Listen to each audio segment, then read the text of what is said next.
Well, me mateys, yo ho, because it's time to suit up for another episode of the Soul Sessions. But with me today, the professional scoundrel, the renegade, fighting for gold and many wanting to join his crew. Arthur Skurro, welcome to the Soul Sessions. Thank you very much for having me. It's a pleasure to be here. Oh, absolute pleasure. But before we start, you're a captain, and I love my other captain, the good old Captain Morgan's got to start with a wee old rum for the El Capitan. Definitely, why not?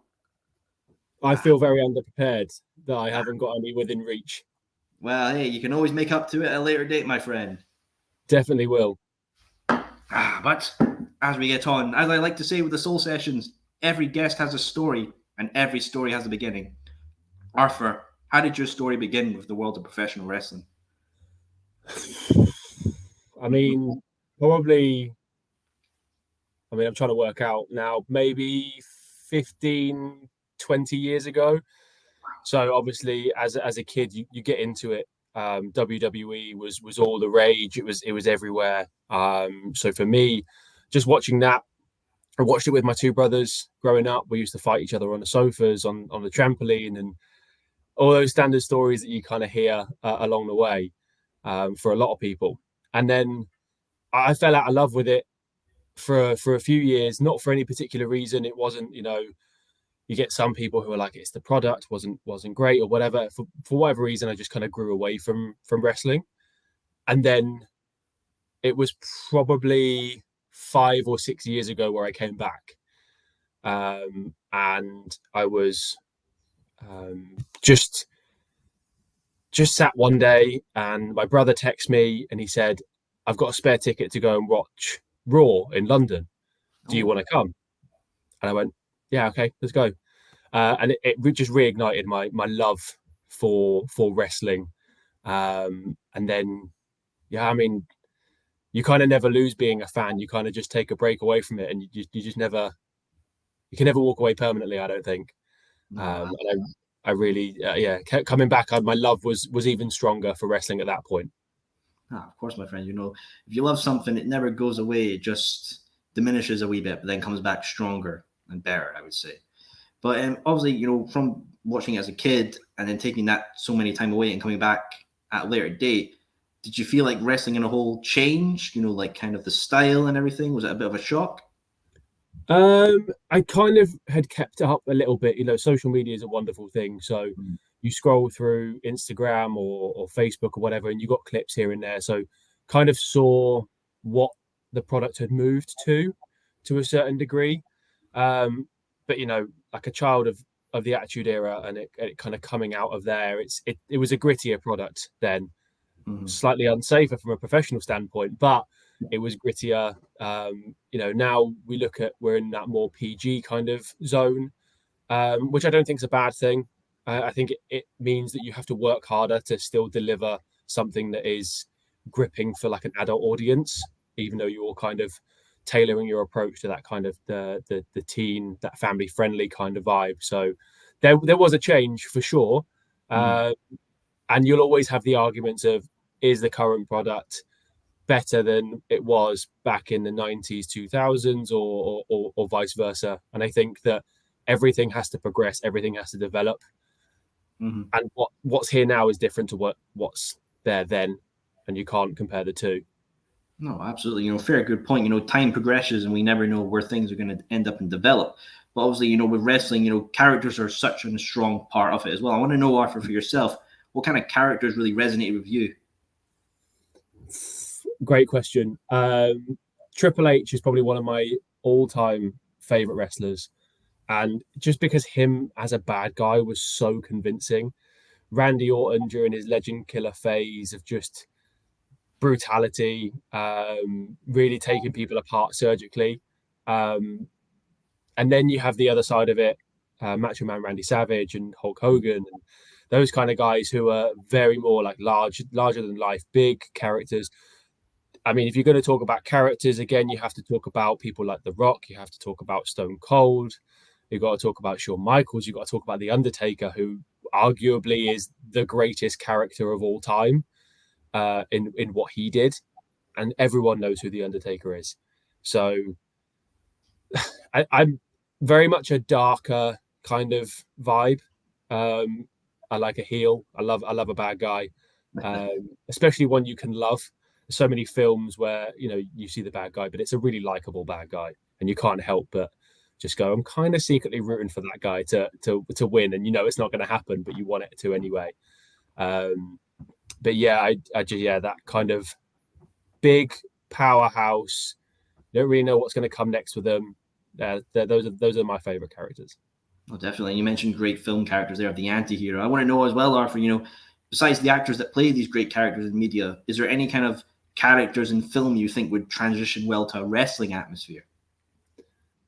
It's a really good question. I think Deadpool is the first one that comes to mind, because I just think the craziness that someone like Deadpool could do in a wrestling ring would just be the most ridiculous.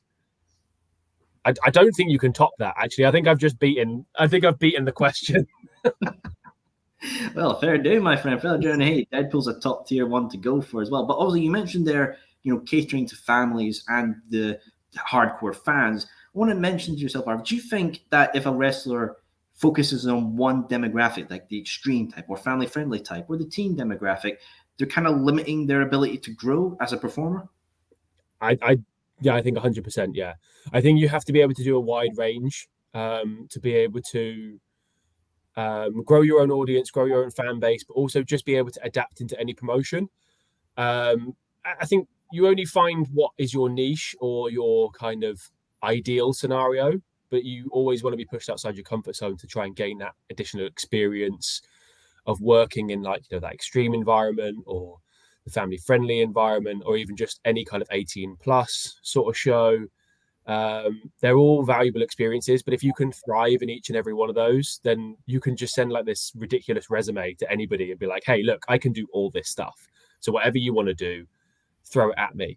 So definitely it's definitely valuable. I think if you pigeonhole yourself into one, you really start to limit your outreach, limit where you can go, and also some of the fun you can have, because in each and every one of those kind of segmented audiences, there's so much fun to have.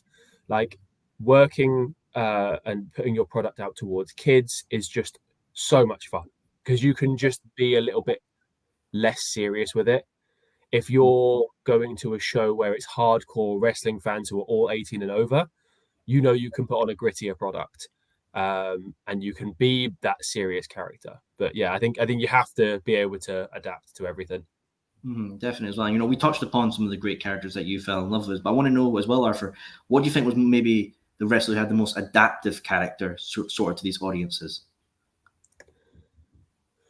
Oh, see, that's a good one, because I haven't really thought about that from like when I was a kid. I think because you're just kind of like, oh my God, all this stuff's happening. I think The Rock. I think aside from some of the promos he cut, like a lot of what he did, his moves really brought, like, you bring everybody in. Like everyone would get a huge pop when his music hits, or when he goes for the people's elbow, he hits a rock bottom. He kind of had that. I think John Cena as well, as much as so many people disliked him back when he was first around and being pushed and out there. But yeah, John Cena is also a fantastic one, because you hear him speak and he's so captivating on a microphone. But also in ring, he has his moveset. He knows what he's good at. He plays to that. You could see him in anywhere. But if I'm going to talk about adaptability and the person who I believe who can be the most adaptable, I think even back then and now is Edge for me. He is just top tier in terms of his performance, his ability, his character work. He could be the biggest babyface you've ever seen and then the worst heel the next day. And he just, the range of that man is just ridiculous. True, absolutely. You could be 1 minute bringing smiles to people's faces and then having a live sex celebration in a ring with Lita the next. It's short range. Exactly. Yeah. You mentioned obviously Edge there being someone you feel is such a fluid character, changing and always a growing. If you had to sit down with Edge and question him about character work, what were some of the questions you'd love to pose to him? I firstly just how do you do it? Like, how do you just inspire so much hatred when you're a villain? Everything from his body language, his facial expressions, like it's the nuances of what he does. How do you take a scenario and really make it like it's your spotlight? That's your moment, but everyone's reacting to it.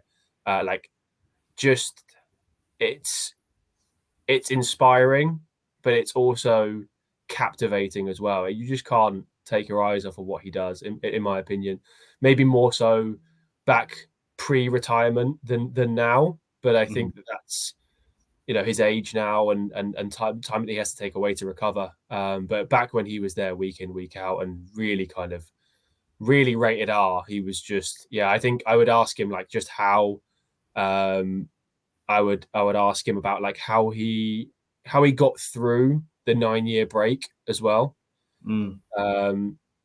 Because to be able to come back and still be so strong in what he's doing and still so solidified within his own character, he hasn't really skipped a beat.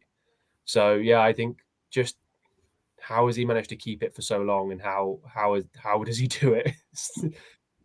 It's a true talent, and it shows why he's such a Hall of Fame worthy contender as well. It's done great stuff. But I want to know as well, Edge is sort of made hints that he maybe wants to retire this year. I want to know, as a fan, Arthur, if you had to see Edge's final match and you got to pick his opponent, who would you want to see Edge retire against?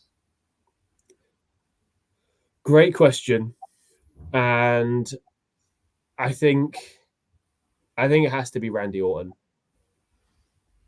Really? I think those two are just fantastic together. I think they're both individually fantastic, but I know that Randy would send him off with an absolute bang. Oh, absolutely. That'd be hell of any kind of pay-per-view or Raw special show main event. One for the ages, and I'm sure as hell a match of the year contender. But now, Arthur, back to you. I want to know more about the Renegade, man, the scoundrel. I want to know, how did you go from behind the barricade, sitting at home and watching, to getting into the squared circle? It's an interesting story, but it's kind of like weirdly similar to how a lot of like top pros in the US have gone about it as well. So I actually played American football in the UK. I played for a team called Oxford Saints, and back end of the season last year, so almost coming up to a year ago now, there started to be some troubles rumbling within the team, and it was a hobby for me. I didn't want to be involved in it, so I stepped away from the team. Didn't really know what to do next, but my younger brother was already wrestling at the time, already kind of getting about the scene a little bit, starting to get a little bit of a notice, and he said to me, "Look, you might want to come and try this out. I think you'd be really good at it. I think you'd fly." So I went into a few of his shows, had a little watch, really enjoyed what they were putting on, had a conversation with the guy who owns the place and who runs the academy, Square One, in Hitchin. And they said, "Yeah, you should come along." And I never took the step. It was actually my parents who gave me the push. So one day I'm sat at home, I'm working from home, and I get an email from the academy saying, "You've got some credit on an account to book some sessions. Like, it's yours. Your parents have gifted it to you, so go ahead and book a session." So I looked at it, big grin on my face, and I went, "Okay, now it's time. This is the kind of the little shove I needed." I'd already started getting myself in better shape, working with a PT, and I was like, "This is good motivation to, if I want to be on wrestling shows and performing and being that guy, I've got to look good. I've got to look the part." So that helped with that, kind of continuing that path. So yeah, it was my first session was August 25th last year, 2022. So we're still just less than a year in from beginning training, and I haven't looked back. It's been fantastic. So the nudge from my brother, the conversations I'd had, the push from my parents, and the support from my wife as well. I can't discredit her in any way. She's been phenomenal. It's a massive commitment being able to go and put yourself out there, to be at shows, even if you're not on the card, just to be there, be assistants, talking to promoters, building your social media channels and spending time on content. She's very, very patient with me and allows me to have that time. I couldn't have done it without any of those people. Oh, it's great to see such a family effort as well. And it's just so wholesome to see as well. But also, you mentioned, you did American football, and we've had guests on such as KG and Pal, who was one of Cody Rhodes' students, and Bobby Fish having a background in MMA and kickboxing. I want to know, did you feel like your other sports background gave you a leg up in your wrestling training? I think to a certain degree. So I've done over my kind of life, I've done lots of different things. I tried jiu-jitsu briefly. I did kickboxing for a bit. Couldn't really settle on any particular hobby, but they were always physical. Football, obviously, when you're a kid, and then American football kind of after I got into that. And I think the one thing it helped with is taking bumps, because I'd already know how to take a tackle, and those people are really trying to hurt you, or at least they're not being careful with you anyway. So there's that kind of element. I was told right from the beginning, when you take your first bump, it's going to hurt. You'll take it in the ring. You won't realize how much it kind of the impact is there, and this, that, and the other. And there was all these horror stories about people taking their first bump and just leaving wrestling completely, never going back to it, just staying as a fan. And for me, I took the bump and was like, okay, when's the next one? And I think just because I'd already had that training where it was like week in, week out, we would do impact drills. We would do drills where you had to try and break out of tackles. So I kind of was used to getting thrown around a little bit. One of my previous jobs was a prison officer here in the UK, in down the south of England. And so, I was involved in a lot of impactful activity whilst doing that job as well. So my body was already conditioned to kind of take impact, to be fit, but I wasn't expecting how different ring cardio is. Wrestling cardio in comparison to normal cardio is ridiculous. I was already quite good at hit training, and interval training for American football, because you do a lot of 30 seconds stop while playing. But in-ring cardio is so different, because you're more you might go quick for 2 or 3 minutes, and then you might stop for a bit of a rest. So that was the one thing I wasn't expecting. So I think it put me in a good position in comparison to somebody coming in with no kind of physical experience in sport or in any other kind of part of their life. But I think nothing really will prepare you for ring cardio, at least. Definitely. I can't imagine the kind of balance you have to get with, working the crowd and also managing yourself at the end of the day. It's got to be kind of a hard balance as well. Right, Arthur? Yeah, I definitely think that you have to take a few seconds to get your breath back, because the one thing that is really painful to watch as a fan is a wrestler in the ring who's trying to communicate with the crowd but just cannot catch their breath. I think you just need to be able to take a second, or just get yourself in a position where that's not going to be the case. Sometimes if your character's good enough, you don't have to even say anything. It could just be a facial expression, a look, a body movement. But I think you have to, the brain space that's occupied during a match, it's full on. It's, where am I standing? Where's my partner or my opponent standing? Where's the crowd at? Where am I looking? What are we doing next? What am I going to say? What am I going to do? What's the body language? Sometimes it just comes, you just do. And you either walk out behind the curtain afterwards and go, that went really bad, or that went really well, or I like this bit and I didn't like this bit. But it either comes naturally or it doesn't, I think, to a certain degree. And of course, as well. And you mentioned characters there, and characters are so important. But I want to know, for you, how did you find Arthur Skurro? How did that all come about? Good question. A very long, arduous process of elimination. So you want to find something that I think, particularly early on, that you can build around. You can be something different. And initially, I didn't want to do the pirate style. I was going down a completely different route. I was going down very carnival, very dark, creepy clown vibes. And my coach, Paul Ash, I hope he checks this out and Appreciates the shout out. He's incredible with his knowledge of character. Justin as well, who Justin Fellow runs the academy, also got involved as well in conversations, and they were like, "Look, we think it's been done, and we don't think it's going to resonate, and we think you should do something different." And I already had some promo pictures taken in the kind of gear I wanted to be going out in, and in this kind of slightly carnival type vibe. And Paul looked at them one day and went, "There's a very Jack Sparrow-esque vibe to these pictures. Maybe we look at that route."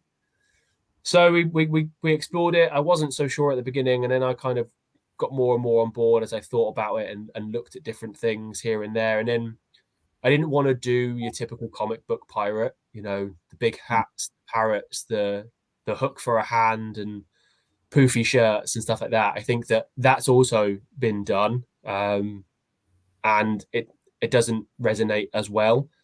So I thought, okay, let's look at things like Pirates of the Caribbean and Black Sails as TV shows of points of reference and go, what if I took one of those characters and put them in the modern day? How would they be at a wrestling show? And really try to realize it. How would they act on social media? So my character doesn't live in a different world where he's very much like, I don't understand this technology and I don't understand this.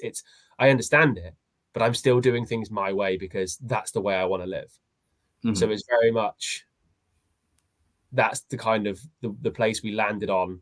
And it took, a couple of months to really tidy it up and then think about how would he dress? How would he act? How would he act when he wants the crowd on side? And then the other side of it is, what if I'm not trying to get the crowd on side? How does that person then act? And I had a very, very bizarre experience recently.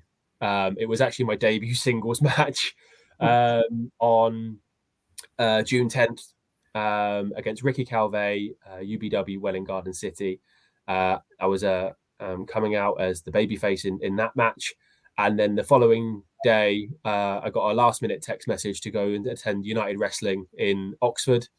Also both of those fantastic promotions. And I turned up at United thinking I'm going to be myself, which is good guy, being me, wanting to recruit people for the crew, cheer for me, let's all be friends. And they went, no, we need you to be the bad guy. We need you to be the heel today.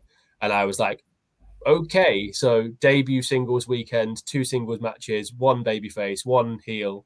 And I had to just very quickly switch everything I'd been training to do.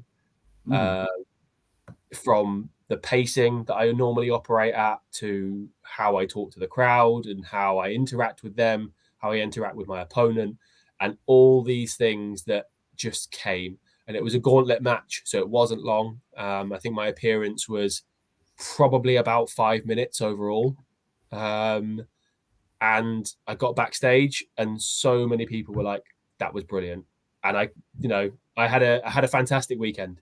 And I'm back at United again, so I must have done something right. I'm going back there August 20th, Oxford. I'm on a 3-on-2 handicap match. It's me in the HR department against Josh Folds and Josh Spicer, the Joshes.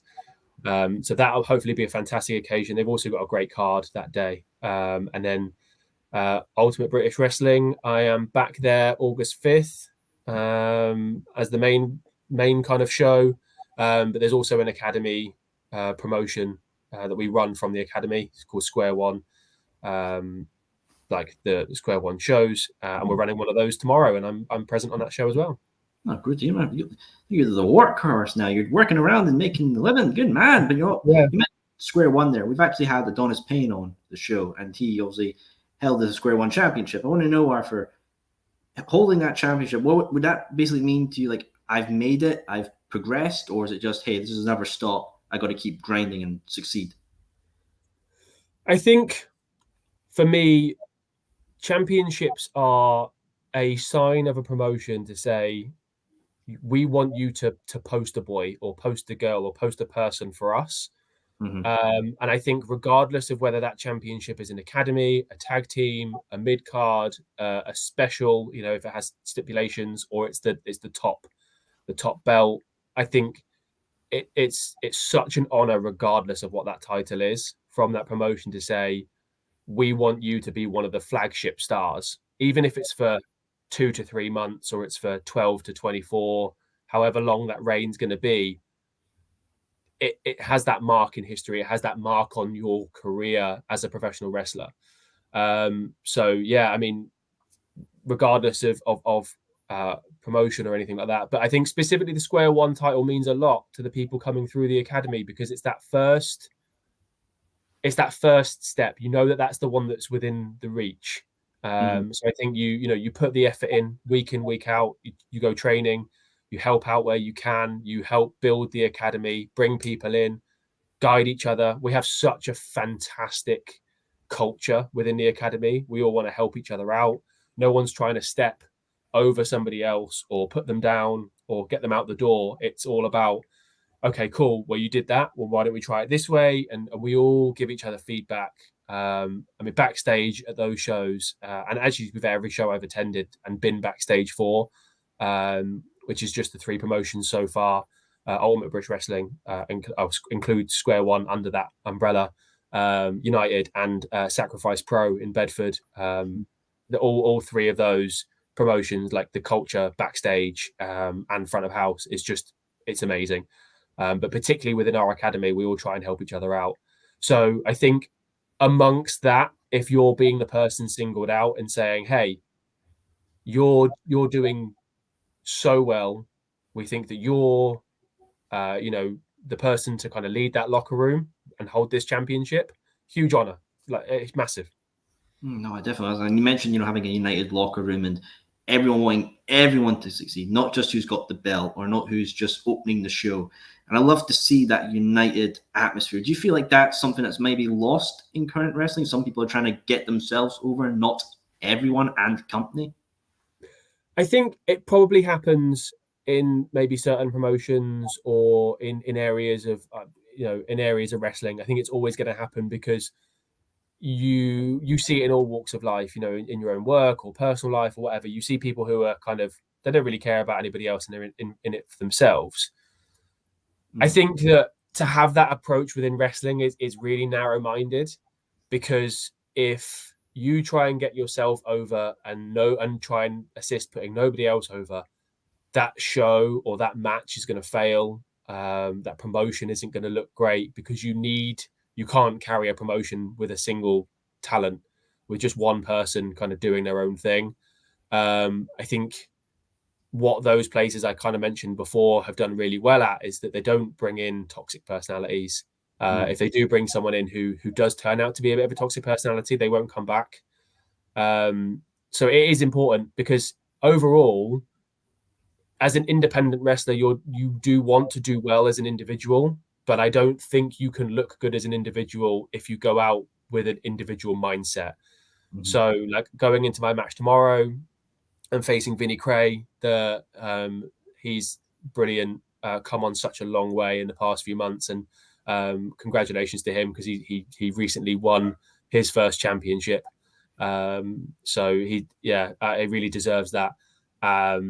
And I face him tomorrow. And my goal going in and coming out is that we both go out of that looking great in terms of performance, in terms of ability, regardless of who goes over. It doesn't matter. You should both come out of a match going, that person was really great because of X, Y, and Z reason.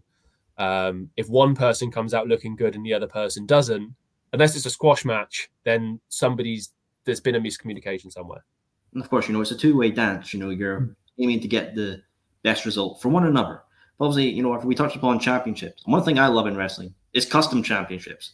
Edge's Radar spinner, John Cena spinner, James Storm with the beer money one, and MJF right now with the Triple B. I want to know, Arthur, if you won a championship, either the Square One or any other, how would you put an Arthur Skurro spin on it? Just skull and crossbones everywhere. Black strap, probably silver plated, and then a black logo straight through the middle. I've recently got my own logo developed, and it's now being put onto some merch. So, and then hopefully t-shirts down the line and stuff too, but it's currently on a flag. and I've got my own version of that, which is massive. And so I'd put that logo on it, and really just pirate it up. Oh, definitely. Well, a pirate needs many things, but most importantly, a crew. And factions are a great thing within wrestling. I want to know, Arthur, say if you were in a little jam, maybe Bullet Club was coming at you, or United Empire, or many others, the JAS for say, and you had to build a crew to fight these guys off. Who would you want in your crew? I mean, Undertaker's going to be top. Bingo. Always will be. And I don't care which variant of the Undertaker. I'll take any of them. In fact, that could be my whole crew. It's just every variant of the Undertaker, and I'll just sit back and relax. The Undertaker for sure. Triple H, and probably Kane. If I'm going to choose three, I'll choose those three. I'll just want to be a mastermind behind it and just let them do all the work. Hey, everyone loves to be a mastermind and a wee deception behind the scenes. But obviously, we're the UK. We're a great country and we've got great wrestling as well. We've got ICW up here in Scotland, Square One and Ultimate British Wrestling, Rev Pro, No Mercy in Wales, OTT and Northern Ireland. I want to know, Arthur, for yourself, wrestling here in the UK, what does British wrestling mean to you? It's so important, and I'll be honest, I didn't really know how big the independent wrestling scene was in the UK until my brother got into it. And my eyes were opened then. Like, I knew about a few different promotions here and there, like Progress, and that was about it, really. I mean, I knew I was like, oh, he's probably not wrestling in front of like huge amounts of people. But then I found out, some of the shows are 400, 500 people. Some, even bigger when you get into like bigger places like London and stuff like that. I think it's so important for us to have our own identity. NXT UK, when that was a thing, I think was a massive success. From what I could see from the distance. I never went to one of the shows, unfortunately, but people loved it. People loved that product, and it had its own spin. It was very different from the clips I've seen to what they were putting out in the US, because we have a different fan base over here. We really like a hard hitting, that slightly crossover between New Japan and US style wrestling. We still have the character, we still have the moves, but there's a bit of that strong style in there as well. We like a meaty forearm or a big chop. It really gets the kind of crowds going. So I think British wrestling is so important. The amount of talent that's come out of British wrestling is ridiculous. And you look at the cards that places like Rev Pro, Progress, Riot Cabaret, all kind of put on at the moment. And you just look, and I've seen, the places up in Scotland and Wales as well, some of the huge promotions in there, the cards that come out of that, you just look at the talent on it and you think you could put that at Wrestlemania and that you could just be done with it. And it would cost them a lot less to put those people on the card, but it would just be insane. There are so many. And I know that that's not out of reach for a lot of people, like seeing, a huge representation of European talent on like the top promotions now in the world is so good, and that shows that we're doing something right in the UK in terms of what we're putting out. Oh, definitely as well. And UK wrestling is thriving. So many great promotions with stars and going around the world. Will Ospreay taking the Rev Pro Championship over to New Japan for Wrestle Kingdom and then over for Forbidden Door in AEW. I want to know for yourself, Arthur, is there a particular UK-based company that is kind of like your goal to wrestle for one day? There's a couple, but right now I would say that my focus is reps, and just getting what I can. But I would really, like Wrestle Carnival would be great. I've seen some of the stuff that they've put on, which is fantastic. Rev Pro for sure. Like, there's people I know that I've met who are operating regularly on Rev Pro shows. Riot Cabaret looks like so much fun. I see so many videos. I've heard so many great stories from people that, Tommy Kyle, who I wrestle with, who unfortunately got injured at Riot Cabaret, is about to come back. He coaches me as well. He's fantastic. Everybody should book him. And Progress for sure. Probably the biggest promotion in the UK, I would say. It'd be a toss up. No, definitely as well. And, obviously not only just the promotions, but the fans as well. We're such a passionate fan base. You can see it right now with AEW All In. Wembley Stadium, we've sold nearly over 70,000 tickets. And some people, personally, I like to say it's the Americans, think we couldn't do it. We can't sell this many tickets. There's not enough passion for wrestling here in the UK. Why do you think people have sort of that mindset to wrestling fans here in the UK? We can't sell out Wembley. I don't know why, because I don't think we've ever given anyone any reason as a UK fan base to kind of doubt how committed we are to the product and to the entertainment that is provided. Clash at the Castle last year was an incredible success. I was there for that one. That was incredible. The WWE live events sell out just as quick now as their PLEs. Money in the Bank sold out in a minute and a half, or something really stupid. AEW's tickets are flying off the shelf. I think that the want for those big events is there, and it's just about now those companies realizing that there is a market here for those big events. People will travel, people will book hotels, people will spend the money. Just keep bringing it over because we'll eat it up. Oh, absolutely, pal. But something I want to mention as well, after you mentioned Clash of the Castle, and we've had a little running thing here on the Soul Sessions. With every guest who's been there, I ask the one question: which match was better live, Gunther or Sheamus, or Drew or Roman? Right now, we're at tally 4 to Sheamus and Gunther and 3 to Drew and Roman. Could you make the tie, or are you going to make someone go in the lead? The thing is, I love both those matches for two very different reasons. And I'm going to give those reasons before I give my answer. So Gunther and Sheamus was just one of those hard-hitting matches where it was nothing flashy. There was no sparkles on it. It was all substance. It was all meat. And it was fantastic to see that live. Roman and Drew put on an absolute spectacle with the nice little turn at the end with Solo Sikoa coming into play. And the up and down kind of like shotgun sequence towards the end where it was, like Drew hitting the spear and everything else. And that emotional roller coaster of that match was incredible. And for that reason, I'm going to go Roman and Drew because they worked me so hard in that match, because when Drew hit Roman with the spear and went for the cover, I was on my feet. I was like, that's it. He's won. He's taking these belts off Roman today. And then Solo Sikoa drags the referee out from the ring.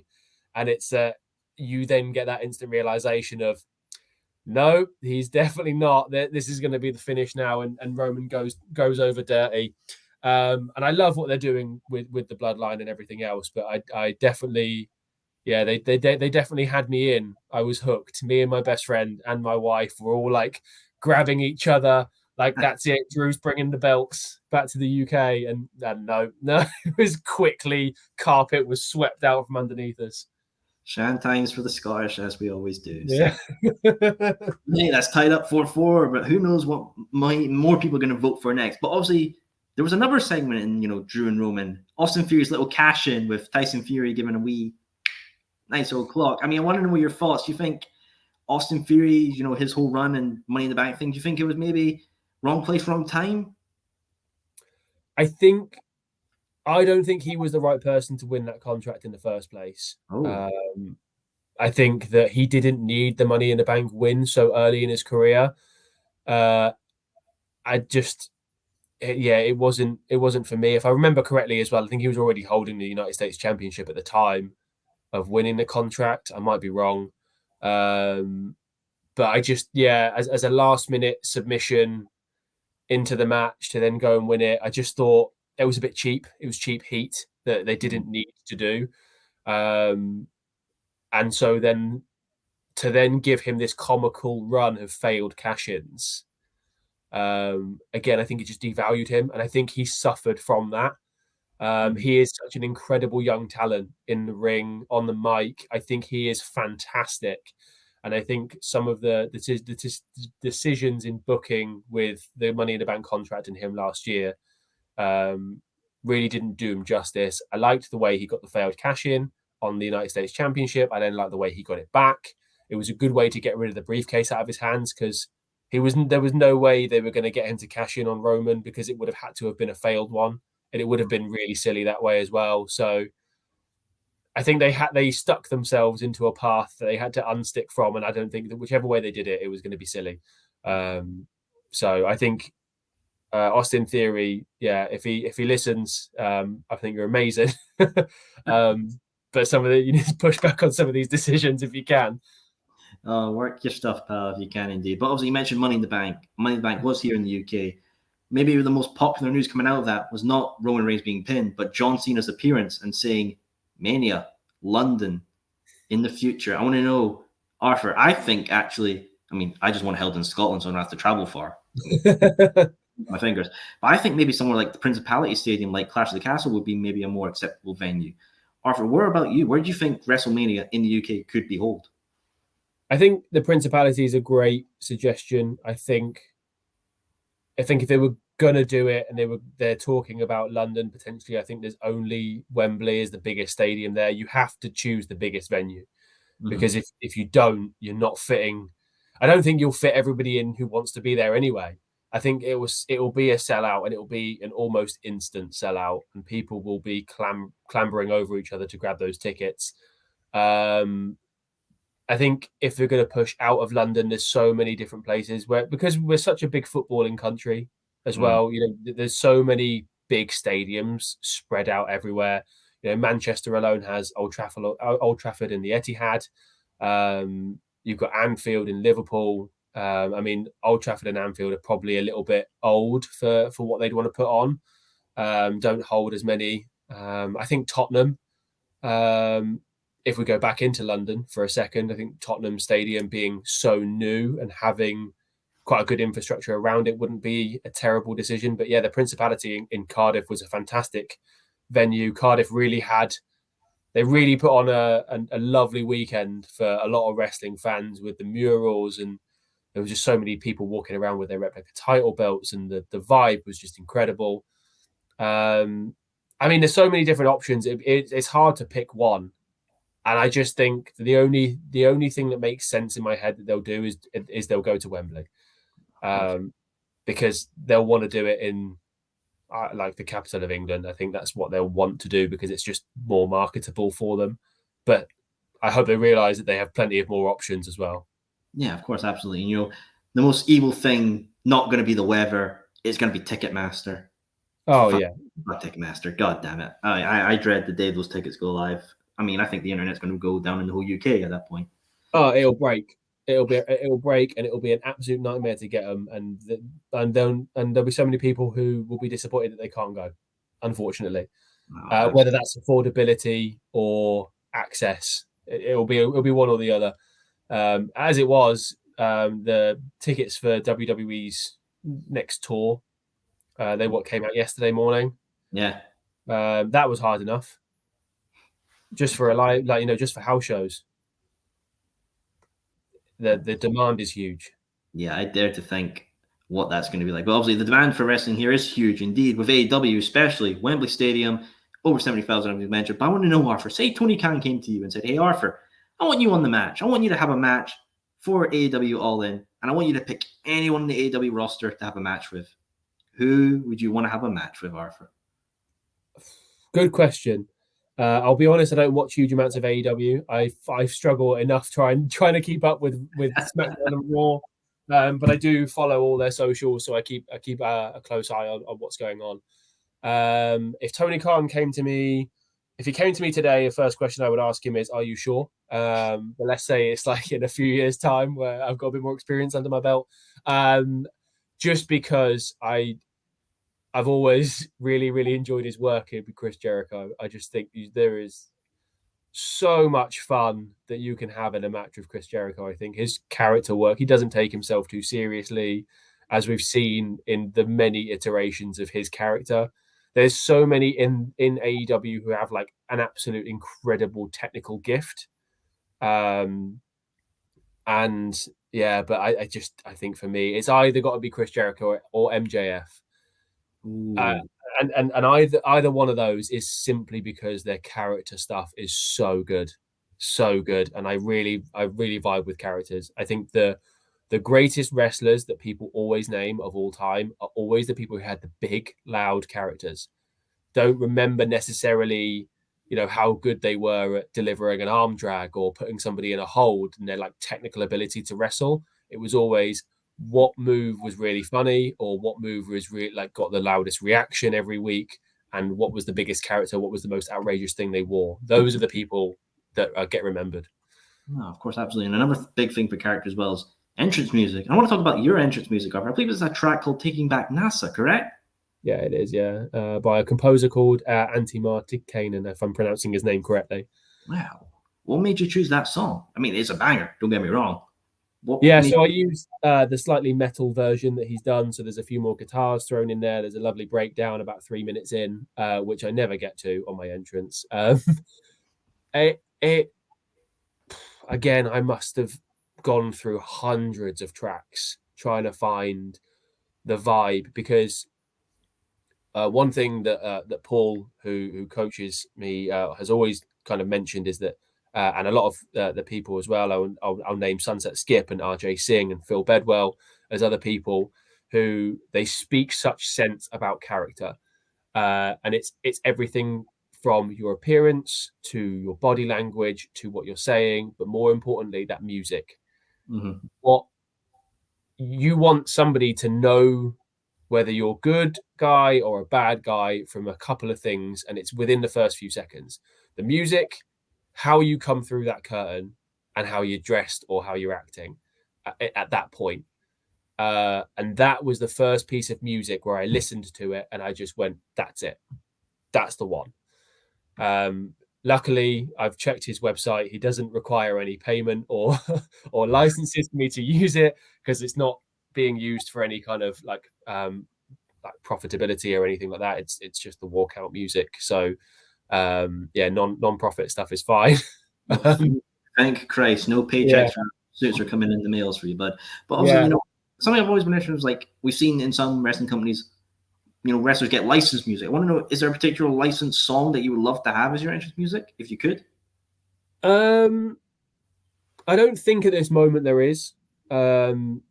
That I genuinely have not found anything that gives the vibe I want to give more than what I use now.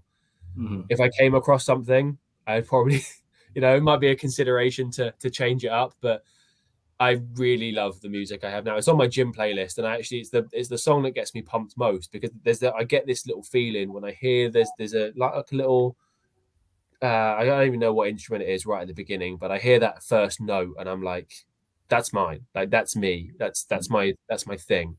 Um, and I see people behind the curtain, their music hits, and they're just different. They're different people in that split second. The music's on. Okay, it's go time and it's character time, and that's how I feel when that hits.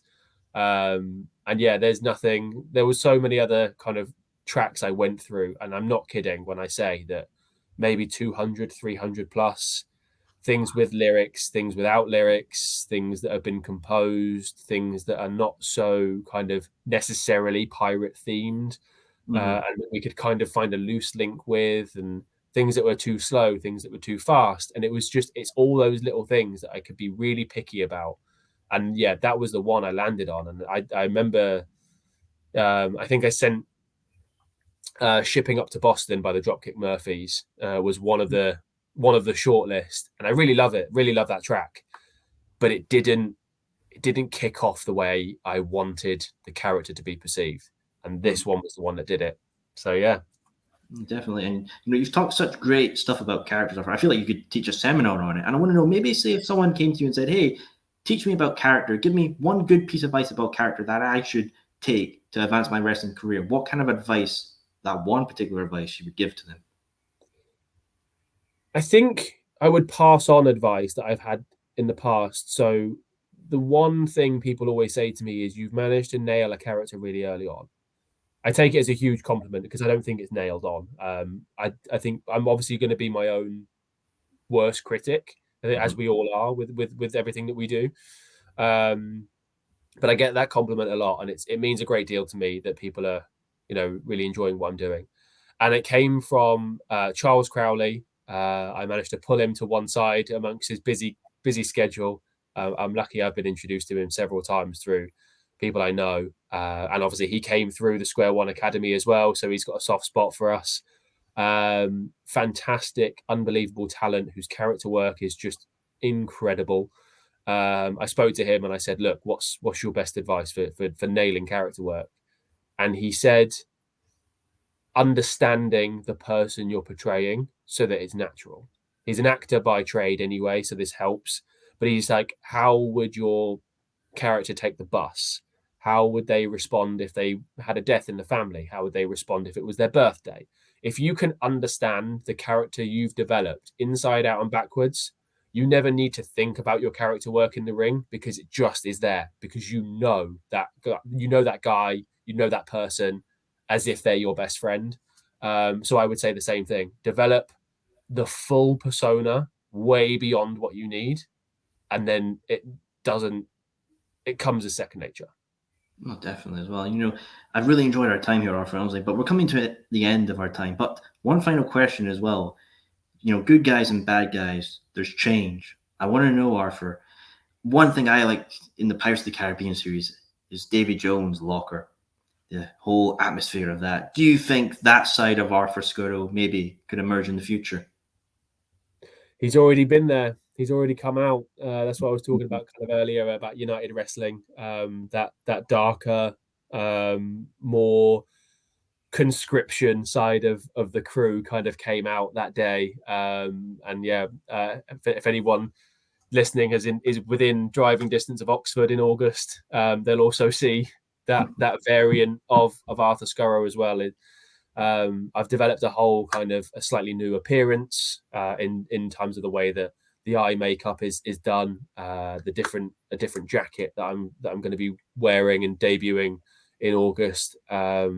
So there'll be a cane involved as well. So where the babyface kind of good guy movement is all very vibrant and very energetic and up there to kind of get everyone on board.